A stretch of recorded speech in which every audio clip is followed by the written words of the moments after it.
हरे कृष्णा।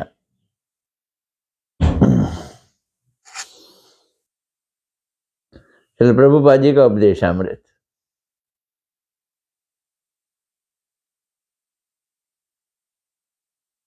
आज मंगलवार है। मैं मेलबर्न में हूँ, ऑस्ट्रेलिया।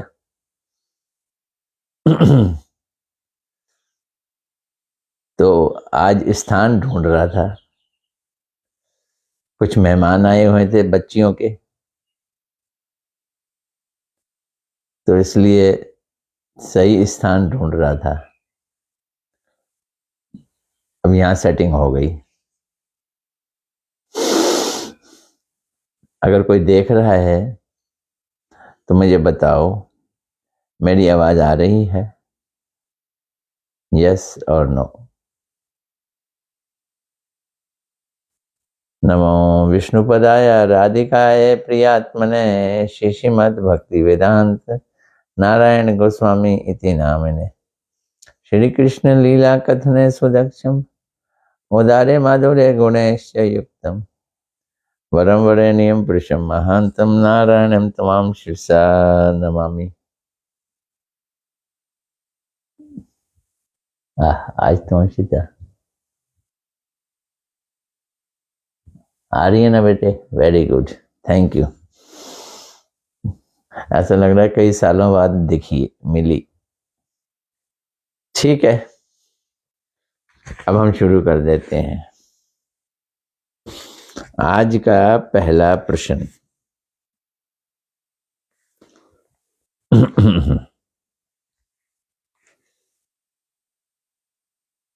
आज का पहला प्रश्न है, कौन हरि कीर्तन कर सकते हैं? हरि कीर्तन कौन कर सकते हैं?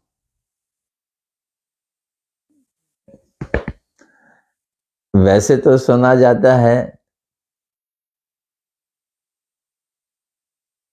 हरि कीर्तन हर कोई कर सकता है, ना इसमें वर्ण आश्रम धर्म पालन किया जाता है, ना ही इसमें कोई जात पात का हिसाब होता है, ना इसमें कोई स्त्री पुरुष का हिसाब होता है। हर कोई हरि नाम कर सकता है, ऐसा कहा जाता है। लेकिन शुद्ध हरि नाम जो प्रभुपाद जी हमसे करवाना चाहते हैं, वो कैसे किया जाए? तो प्रभुपाद जी की जुबानी सुनते हैं। क्या कहते हैं प्रभुपाद जी? प्रभुपाद जी कहते हैं, जो तृणादपि सुनीच, तिनके से भी अधिक नीचा अपने आप को समझे और वृक्ष की भांति सहिष्णु, पेड़ की तरह सहनशील और अमानी ना, कोई मान ना ले। आप कितने भी तारीफ करो लेकिन वो तारीफ ले ही ना, अमानी। और मान देन, सबको मान दे। ये 4 गुण चाहिए हरि नाम करने के लिए। वे ही हरि कीर्तन कर सकते हैं। इसमें जो पहले बोला था वो आगे, कोई वर्ण आश्रम धर्म का सिद्धांत नहीं है। ब्राह्मण है, क्षत्रिय, वैश्य, शूद्र, अरे और तो और अंत्यज, इन 4 आश्रमों से भी अलग परे हो, कोई मुसलमान हो, क्रिश्चियन हो, भील, संथाल, कोई भी हो, कोई रोक नहीं। स्त्री पुरुष कोई रोक नहीं। तो फिर एक रोक है, अभिमान के साथ हरि नाम नहीं हो सकता। तो अपने को तिनके से भी ज्यादा नीचा समझना है, अहंकार नहीं।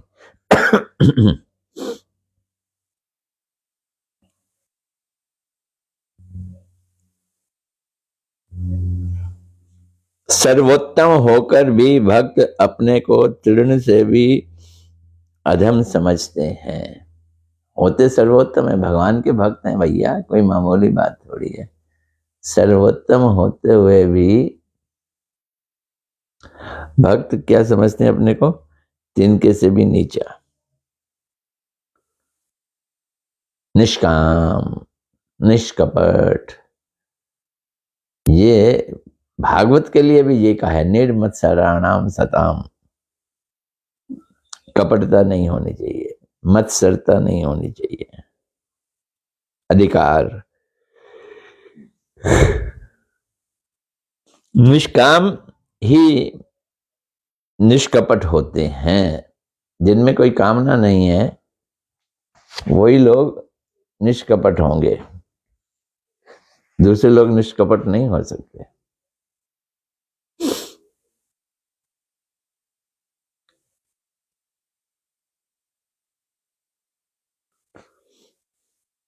कृष्ण नाम के उच्चारणकारी ही महाभागवत हैं।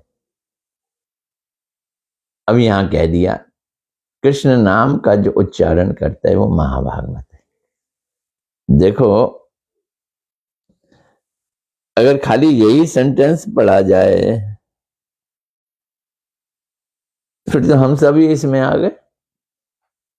नाम थोड़ा बहुत तो कर ही लेते हैं, लेकिन तिनके से भी ज्यादा नीचा समझ पाते हैं कि नहीं, निष्काम है कि नहीं, निष्कपट है या नहीं। ये बड़ी ऊंची बात है।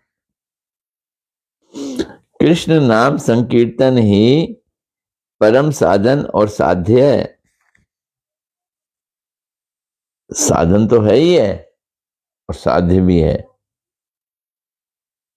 आप कहेंगे ये क्या मतलब है?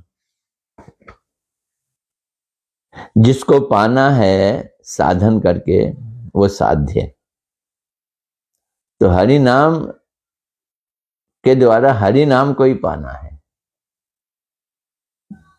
ये देखो कितनी तगड़ी बात है। हरि नाम के द्वारा किसको पाना है? हरि नाम को ही पाना है। तो जो कीर्तनकारी व्यक्ति है उसके लिए जो कंडीशन है, शर्त है, तभी वो कीर्तन कहलाएगा। निरअहंकारी होना चाहिए, निरअभिमानी होना चाहिए। नो अभिमान, नो अहंकार।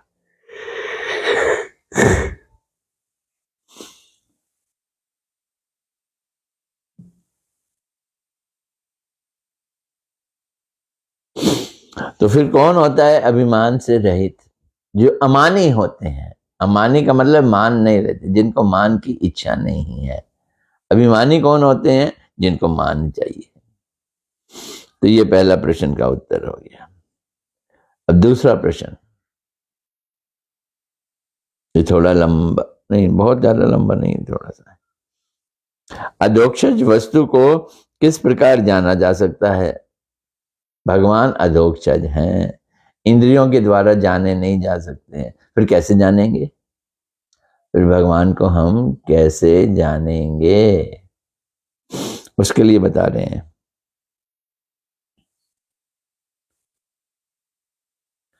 भगवान श्री हरि ही अधोक्षज वस्तु हैं।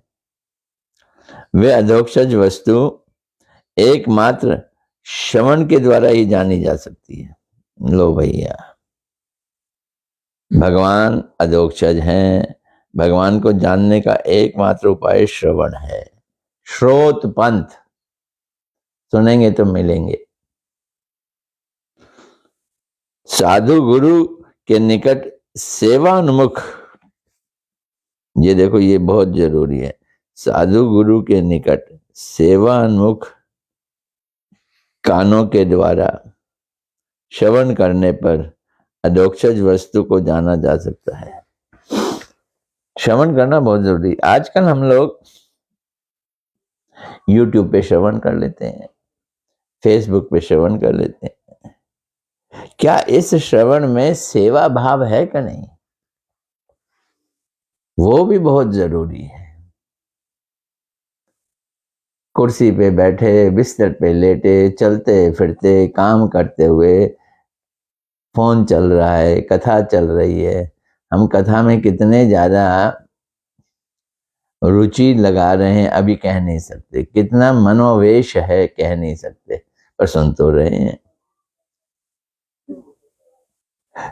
अब ये सेवान्मुखी श्रवण है या नहीं, ये देखने वाली बात है। इस जगत में हमें जो कथाएं सुनने को मिलती हैं, उन्हें सुनने के बाद कानों के अतिरिक्त दूसरी इंद्रियों के द्वारा भी वे सत्य हैं या नहीं, हम लोग ये विचार करते रहते हैं। किंतु हमारे गुरुदेव या शास्त्र हमें जो कथाएं कहते हैं, श्रवण इंद्रिय के अतिरिक्त दूसरी इंद्रिय के द्वारा उनको समझने की क्षमता हमारी नहीं है।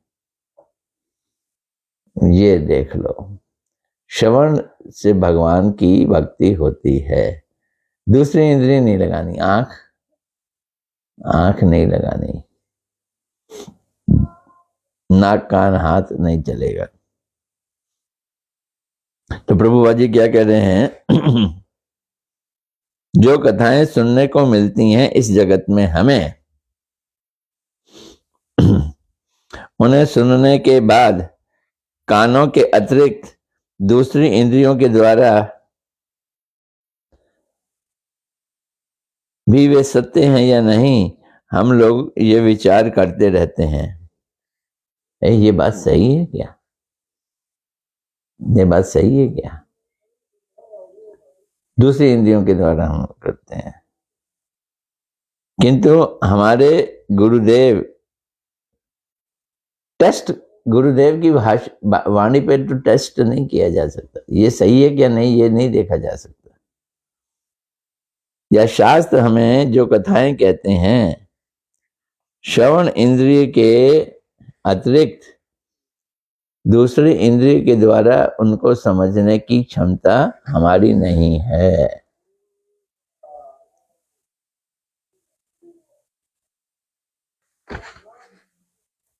मतलब क्या है? मतलब ये है, भगवान की प्राप्ति श्रवण इंद्रिय से ही होगी। ये विषय अर्थात अधोक्षज वस्तु इंद्रिय ज्ञान से अतीत होता है।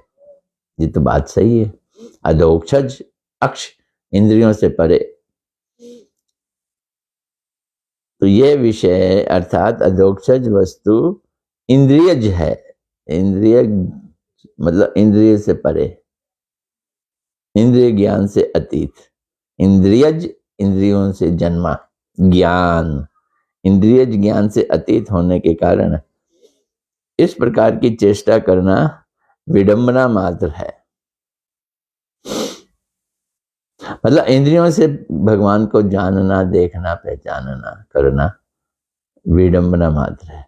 तो एक ही इंद्रिय काम करेगी भगवान को पाने के लिए, वो कान। नाक हाथ वगैरह नहीं करेंगे।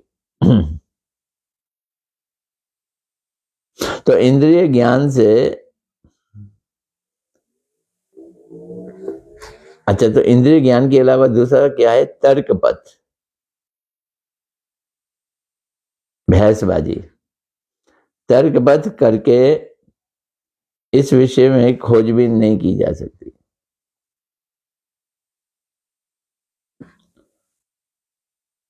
तब इंद्रिय ज्ञान से अतीत उन कथाओं को श्री गुरुदेव के श्रीमुख से कान के द्वारा श्रवण करने का सौभाग्य मिलने पर इन कथाओं को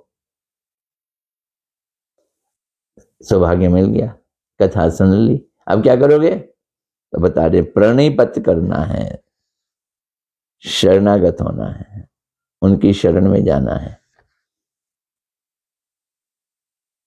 प्रणिपत परिप्रश्न एवं सेवा के द्वारा जानना होगा।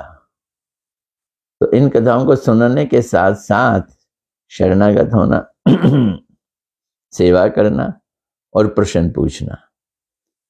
ये सारी चीजें हमें करनी होंगी।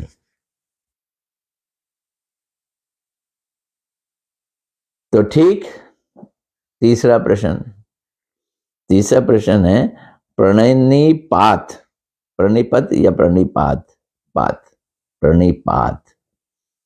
प्रणिपात एवं परिप्रश्न, गीता के वर्ड हैं ये। तद विधि प्रणिपातेन परिप्रश्नेन सेविया। तो प्रणिपात एवं परिप्रश्न का मतलब क्या है? आओ जी आओ, मतलब समझ जाओ। प्रणिपात और परिप्रश्नेन, प्रणिपात का अर्थ है प्रणत होकर,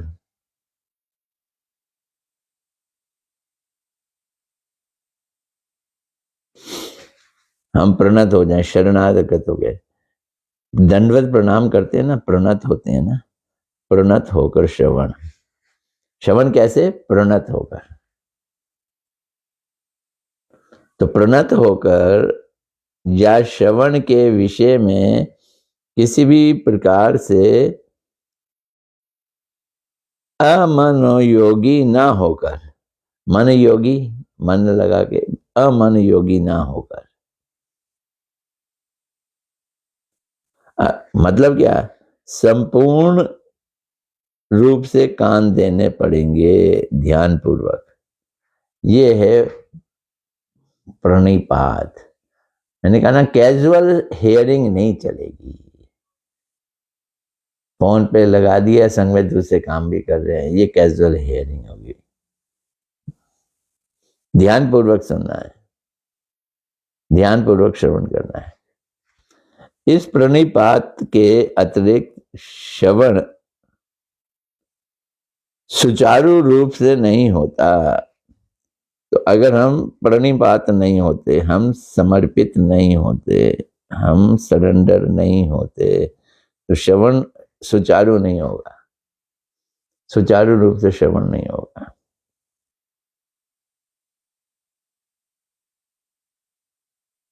और प्रणिपात के अतिरिक्त अधोक्षज वस्तु को जानने का, साधु गुरु और शास्त्र की कथाओं को समझने का दूसरा कोई उपाय नहीं है। वो कथा कह रहे हैं, समझेंगे कैसे? कभी कभी गुरुदेव जब बड़ी उच्च कोटि की कथा करते थे,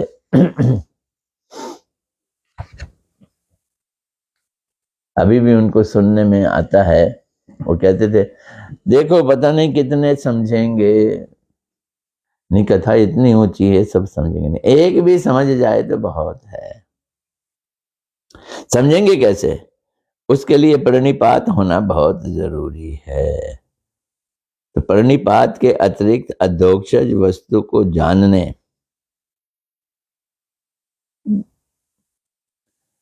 का, साधु गुरु और शास्त्र की कथाओं को समझने का कोई दूसरा उपाय है ही नहीं। जो शब्द मेरे गुरु पाद पद्म के निकट पहुंच सकता है,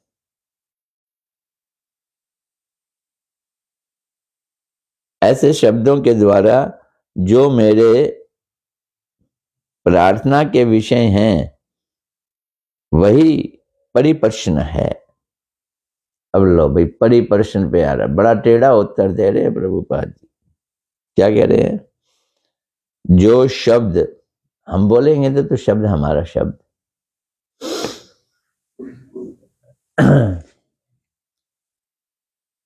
जो शब्द मेरे गुरु पाद पद्म के निकट पहुंच सकता है।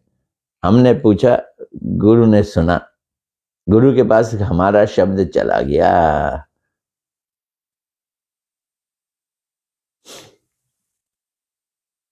कैसा है वो शब्द? वो शब्द कैसा है? तो उसके लिए कह रहे हैं, जो मेरे विज्ञाप्य प्रार्थना का विषय है।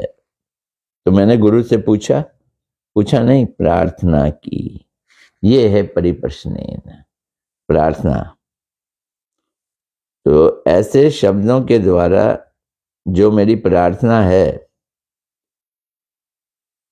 कैसे शब्द? जो गुरु के पास चले गए, यानी हमें मौका मिला गुरु के पास बैठने का, अपनी बात से प्रश्न पूछने का, वो प्रश्न हम गुरु को सुनाते हैं। कैसे सुनाएंगे, कैसे पूछेंगे? प्रार्थना करके, प्रार्थना मूलक, वही परिप्रश्न है। प्रश्न का उत्तर सुनने के लिए प्रस्तुत होकर जो प्रश्न किया जाता है, एक तो अकड़ से किया जाता है, जिससे प्रश्न किया जाए उसको पुल डाउन करने के लिए प्रश्न किया जाता है। नहीं, क्या बोल रहे हैं? प्रश्न का उत्तर सुनने के लिए प्रस्तुत होकर जो प्रश्न किया जाता है, हम उत्तर सुनने के लिए उत्सुक हैं। उस वो जो प्रश्न का है वो परिप्रश्नेन है, वही परिप्रश्न है।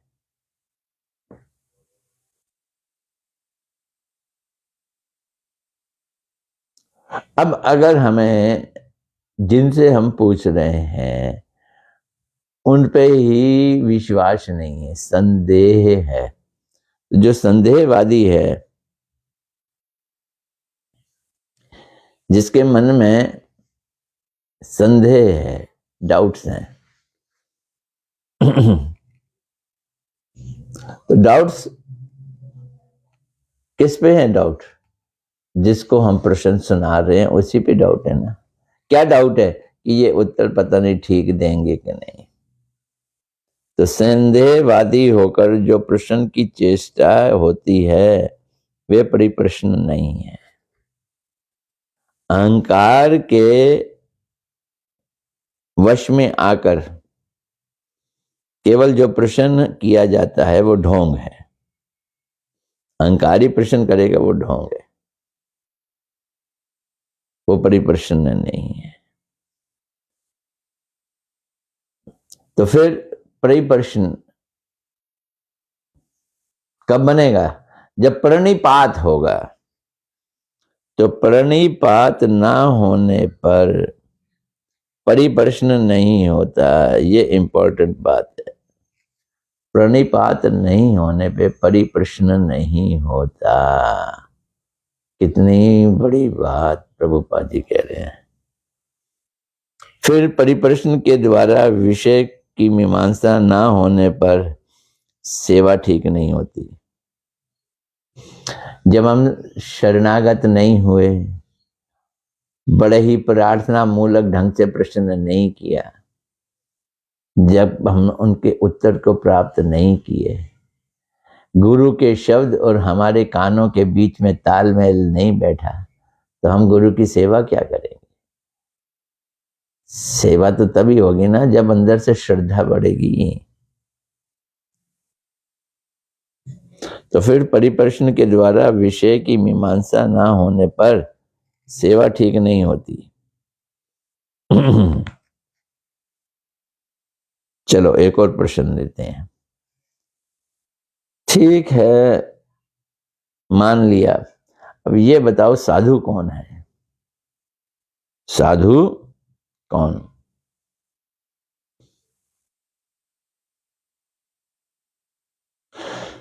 तो प्रभुपाद जी बोलते हैं, श्रुतियां कहती हैं जो व्यक्ति अपने स्वरूप में प्रतिष्ठित है वही सत है। साधु शब्द नहीं बोला, सत बोला। Person who is situated in his constitutional position, वो सत है। कृष्णदास से ही जीव की सत्ता का स्वभाव है। तो हमारा कॉन्स्टिट्यूशनल पोजीशन क्या है?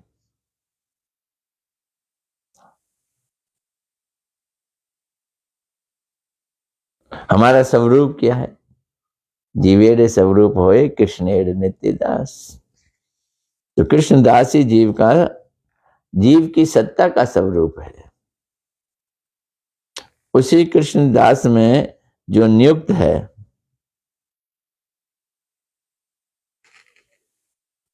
अपने को कृष्णदास ही समझता है, वही सत्य या साधु है। सत्य मैंने साधु, वही सत्य है, वही साधु है।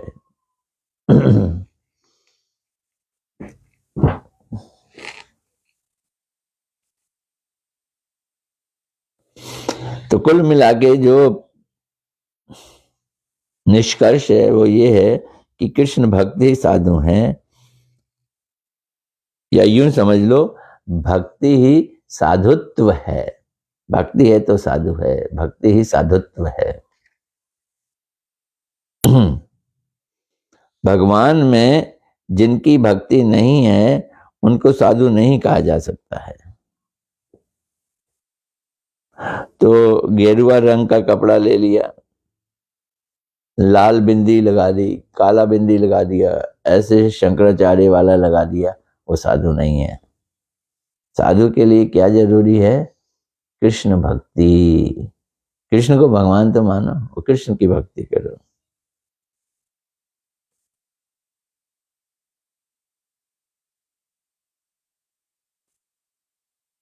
इसलिए अभक्त ही असाधु हैं। क्या कहा है शास्त्र, क्या कह रहे हैं? असत संग त्याग ए वैष्णव आचार। गलत लोगों का संग त्यागो, ये वैष्णव आचार है। असत संग त्याग ए वैष्णव आचार, स्त्री संगी एक असाधु कृष्ण भक्त आर। जो स्त्रियों का संगी है वो असाधु है। वो असाधु है।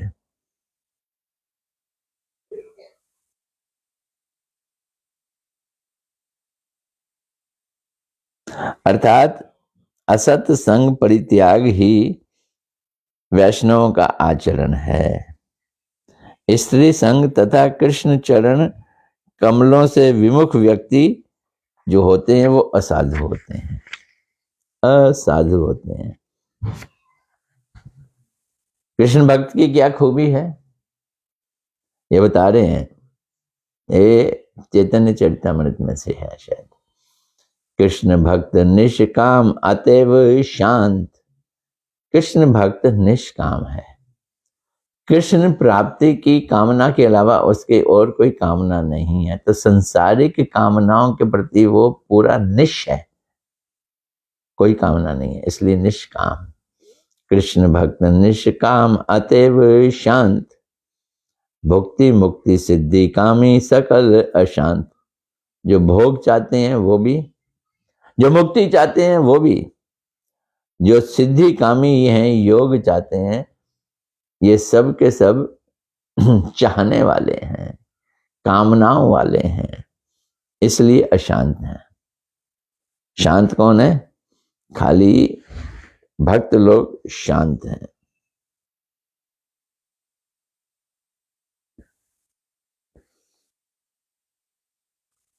अर्थात कृष्ण भक्त ही निष्काम होते हैं, इसलिए वे शांत होते हैं। और भुक्ति और मुक्ति और सिद्धि के कामी ये सभी लोग अशांत हैं। तो देख लो जी, हमने अशांत लोगों के बारे में आज सुना है।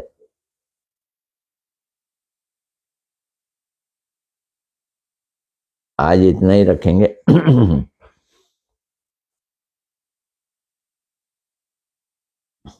कल बुधवार है, कल कोशिश करेंगे कल हो जाए।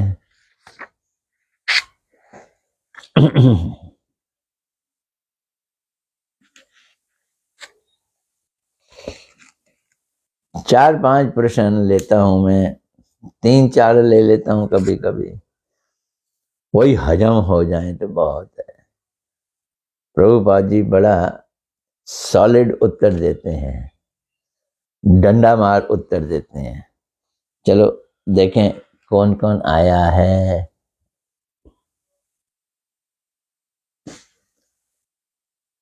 अंशिता दुग्गल जी हरे कृष्णा दंडवत।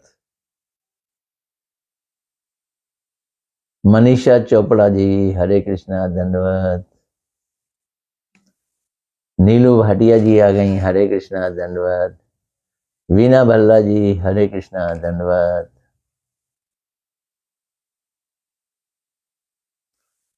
पूजा जी हरे कृष्णा दंडवत। ये कौन है? रीता मुखर्जी, ये नाम पहली बार सुन रहा हूं मैं।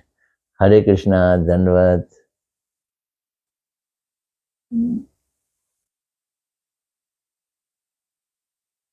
अनुराधा खंडेलवाल, वाह वाह वाह, बॉम्बे आ गया। वाह वाह, हरे कृष्णा दंडवत। इंदु आहूजा जी हरे कृष्णा दंडवत।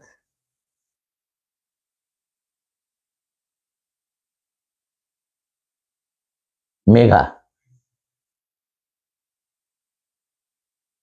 लोहिटिया महाजन हरे कृष्णा दंडवत। चलो कल मिलते हैं।